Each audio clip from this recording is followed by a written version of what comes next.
Assalamualaikum and hi everyone. So today our group, which is from Group N, will be presenting about rocket engine converging diverging de Laval nozzle system. So our group member consists of 6 people, which is me, Kuan Adib, Ahmad Ghazi, Harid Wafiq, Amar Nafal, Lam Yong Zuan, and also Tan Guan Yu. So we will move to the introduction part. So now I'll explain about the introduction part.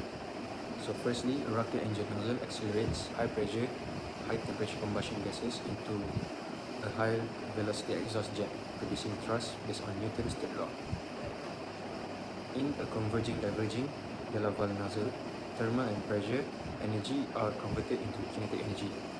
The gas accelerates through the converging section and reaches sonic speed, which is Mach number equals to 1 at the throat under choke flow condition, while in the diverging section, the gas expands and accelerates to supersonic speed, which Mach number is more than 1, producing high exhaust velocity and thrust.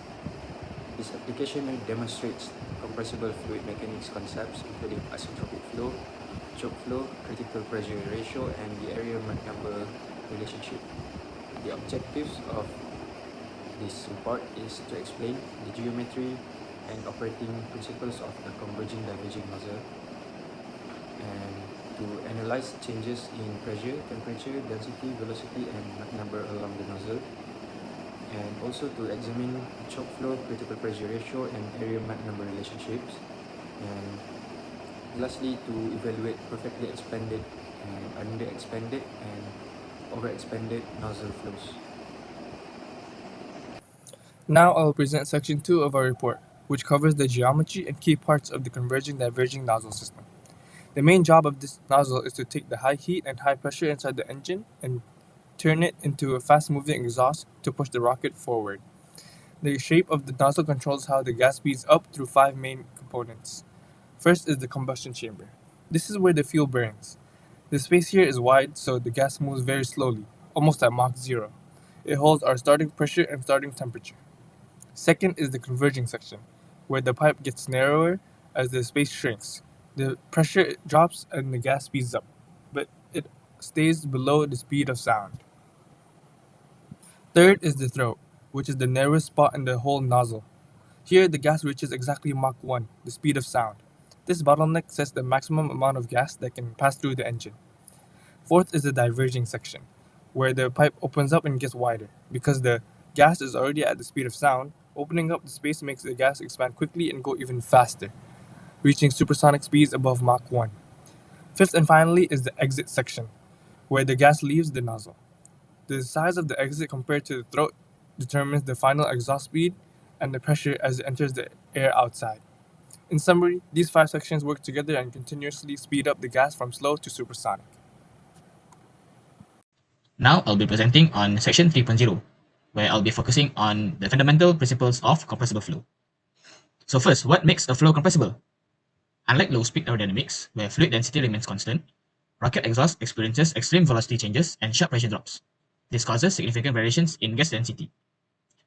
To quantify these high-speed effects, we use the Mach number, or m, which is local flow velocity v, divided by the local speed of sound a, or in some textbooks, we use c.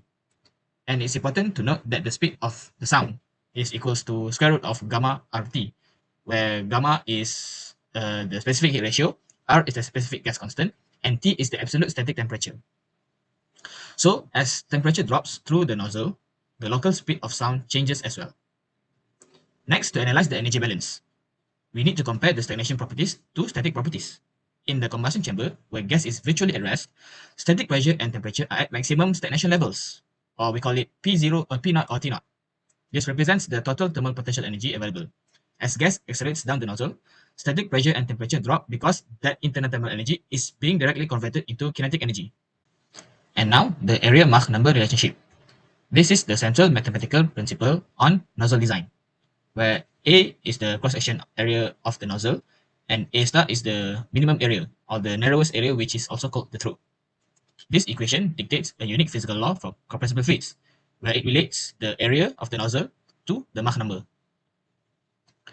So, mathematically, this equation proves that an area ratio of A over A star equals to 1 can only occur when M equals to 1. which is sonic flow. This geometric constraint establishes that sonic flow can strictly happen at the narrowest section, which is the nozzle throat. This is why a nozzle must converge to accelerate subsonic flow to m equals to 1, and then diverge to continue accelerating the gas into the supersonic regime. So next, we'll be talking about section 4.0, where we will examine how fluid properties physically evolve as gas travels through the nozzle regions, which are the converging section, the throat, and finally the diverging section. Firstly, in the converging section, the decreasing cross-sectional area will force the subsonic flow to accelerate. This will make the static pressure, temperature, and density to drop asymptotically. Next, we arrive at the throat, which is the narrowest part of the nozzle. If the pressure difference between the combustion chamber and the ambient environment is sufficiently large, the flow will reach exactly the speed of sound, or Mach number equals to 1. This is what we call a choke flow condition, where it limits the maximum mass flow rate. And then, after the throat, the nozzle expands to a diverging shape. So, because the flow is now sonic, the physical rules invert. The increasing cross-sectional area allows the gas to expand rapidly, which accelerates to supersonic speeds. Here, thermal energy converts into kinetic energy, which causes the static gas temperature, pressure, and density to drop rapidly, while the exhaust velocity increases to its maximum value at the exit plane. As we can see here, this is the energy conversion plot, where we have 4 different plots of density, Mach number, temperature, and pressure. From here, we can see that the static pressure, static temperature, and density decrease steadily along the entire axial length, while the Mach number increases continuously from inlet to exit. This inverse relationship illustrates the conversion of thermal potential energy into high-velocity kinetic energy, which is the core mechanism of rocket propulsion. Moving on to section 5.0, let's talk about the nozzle exit conditions. The primary driver of the rocket nozzle performance comes down to a fundamental relationship, the difference between the exit pressure, PE, of the exhaust gas and the ambient pressure, P ambient, of the surrounding atmosphere. Because ambient pressure drops continuously as a rocket ascends, the nozzle operates across 3 distinct flow regime, which is perfectly expanded, under-expanded, and over-expanded. First, we have perfectly expanded flow. This occurs when the static pressure at the exit matches the ambient pressure outside, which is PE equals to P ambient. Here, the exhaust gas exits smoothly parallel to the nozzle axis.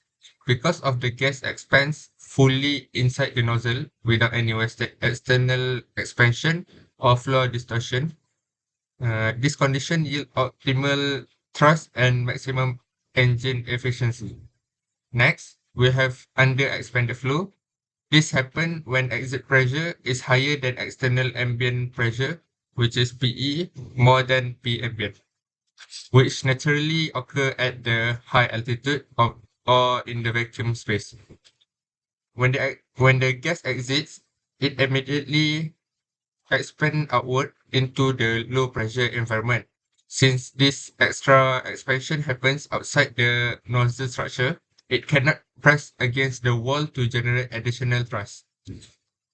And finally, we have overexpanded flow. This occurs at low altitudes or sea level lift-off, where ambient pressure is higher than exit pressure. The high external atmosphere will squeeze the exiting jet stream, creating shockwave, often visible as shock diamonds, and risking internal flow separation. This not only degrades engine performance, but can also cause severe structural vibration, which is why CFD and turbulence modeling are so critical for managing these dynamics. Hi everyone, I am Tan Wan Yu. So today I'm going to explain the governing equations of the nozzle system. The operation of a converging diverging nozzle is governed by the principles of compressible fluid flow, where the pressure energy of combustion gases is converted into kinetic energy to accelerate the flow from subsonic to supersonic seats. Firstly, the Mach number equation describes the ratio between flow velocity and the local speed of sound, which determines whether the flow is subsonic, sonic, or supersonic. Besides that, The speed of sound equation explains how the speed of pressure waves within the gas changes based on the gas properties and temperature, which is very important for evaluating the Mach number and flow behavior. Moreover, the isentropic temperature relation describes the decrease in gas temperature as the flow accelerates through the nozzle, where thermal energy is converted into kinetic energy. Furthermore, the isentropic pressure relation explains the reduction in pressure as the combustion gases expand from the high pressure chamber towards the nozzle exit, creating the pressure difference required for acceleration. In addition, the isentropic density relation describes the decrease in gas density during expansion due to the reduction in pressure and temperature of the following gases. Next, we are moving to the choke flow condition. So this condition occurs when the flow reaches Mach 1 at the throat, which is the smallest cross-sectional area of the nozzle, which allowed the nozzle to achieve its maximum possible mass flow rate. Additionally, the critical pressure ratio determines the pressure condition required for choke flow to occur and ensures that the flow reaches sonic velocity at the throat. Besides this, the area Mach number relation explains the relationship between nozzle geometry and flow velocity, where the converging section will accelerate subsonic flow until it reaches Mach 1, while the diverging section further expands and accelerates the flow into the supersonic region. Moreover, the mass flow rate equation determines the amount of gas passing through the nozzle based on the density, velocity, and nozzle area, which directly affects the thrust produced. And finally, the choke mass flow rate equation calculates the maximum flow capacity of the nozzle under choke conditions, where the mass flow rate depends mainly on chamber pressure, temperature, throat area, and gas properties. Overall, these governing equations describe the interaction between pressure, temperature, density, velocity, and last but not least, the nozzle geometry, which provide the theoretical foundation for analyzing nozzle performance and also designing efficient rocket propulsion systems. Thank you. For the engineering application, the converging diverging nozzle, also known as the de-Laval nozzle, is widely used in various aerospace propulsion systems due to its ability to accelerate exhaust gas to higher velocity and generate thrust. Firstly, launch vehicles such as Falcon 9 and the Space Launch System use the de-Laval nozzle to produce the high thrust required for lift-off. The nozzle converts the high pressure energy from combustion gas into kinetic energy by accelerating the gas to supersonic speed. Secondly, spacecraft propulsion systems use this nozzle for orbital inserting, trajectory correction, and deep space exploration. In the vacuum of space, the exhaust gas can be expanded more effectively, improving propulsion efficiencies. For satellite thruster, small nozzles are used to provide precise thrust for a station keeping, orbital adjustment, and controlling satellite orientation. In addition, solid and liquid rocket engine both rely on de-Laval nozzle. Solid rocket motor provide high thrust for applications such as rocket booster, while liquid rocket engine offer better control and efficiency through adjustable fuel and oxidizer flow. Lastly, experimental rocket systems use de-Laval nozzle for research purpose, allowing engineers to study nozzle performance, compressible flow behavior, and develop future propulsion technologies. Overall, the de-Laval nozzles is a critical component in a modern rocket propulsion because it enables efficient conversion of combustion energy into high-speed exhaust, allowing rocket and spacecraft to achieve effective thrust. So in conclusion, the de-Laval nozzle is an important component of rocket engines, which converts high pressure and high temperature energy of combustion gases into high velocity exhaust to produce thrust, and the converging section accelerates subsonic gases until it reaches sonic speed, which is Mach equals to 1, at the throat under choke flow condition, which also limits the maximum mass flow rate. In the diverging section, the gas expands and accelerates to supersonic speed while its pressure, temperature, and density decrease. Overall, the nozzle demonstrates key compressible flow principles such as Mach number, isentropic flow, choke flow, critical pressure ratio, and the area Mach number relationship, showing how nozzle geometry influences flow behavior and rocket propulsion performance.